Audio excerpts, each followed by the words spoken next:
দিয়েছে, অনেক নিপীড়িত ছিলেন, এখন মন্ত্রী পাড়ায় থাকেন। এই মানুষগুলোর দিকে তাকানো প্রয়োজন।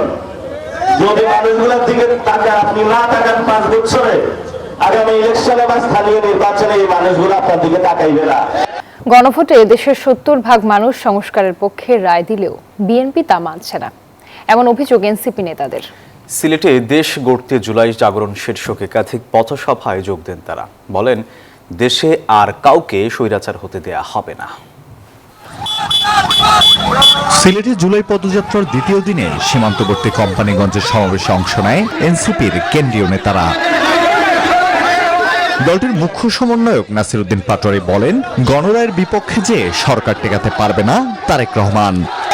আপনার স্থানীয় যে এলাকায় আপনার এই মানুষগুলা কষ্ট করে ভোট দিয়েছে, কষ্ট করে আপনাকে নেতা বানিয়েছে, অনেক নিপীড়িত ছিলেন, এখন মন্ত্রী পাড়ায় থাকেন। এই মানুষগুলোর দিকে তাকানো প্রয়োজন। যদি মানুষগুলোর দিকে আপনি না তাকান 5 বছরে, আগামী ইলেকশনে বা স্থানীয় নির্বাচনে এই মানুষগুলো আপনার দিকে তাকাইবে না। মুখ্য সমন্বয়ক সার্জিস আলম বলেন, যদি কেউ আওয়ামী লীগের মতো স্বৈরাচার হতে চায় তাদেরকে রুখে দেয়া হবে।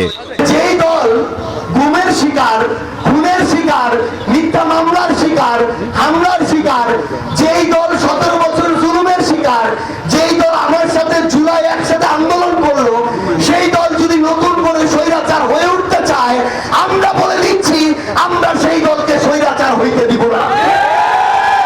হবিগঞ্জে মঙ্গলবারের সংঘর্ষের ঘটনায় হামলা ও মোবাইল ছিনতাইয়ের অভিযোগ এনে এনসিপির নাসির উদ্দিন পাটোয়ারি ও সার্জিস আলম সহ 10 জনের নাম উল্লেখ করে এবং অজ্ঞাত 40-50 জনকে আসামি করে মামলা করেছে ছাত্রদল।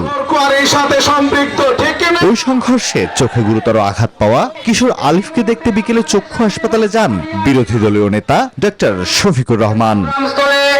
উপস্থিত হবেন। Desk report, news 24।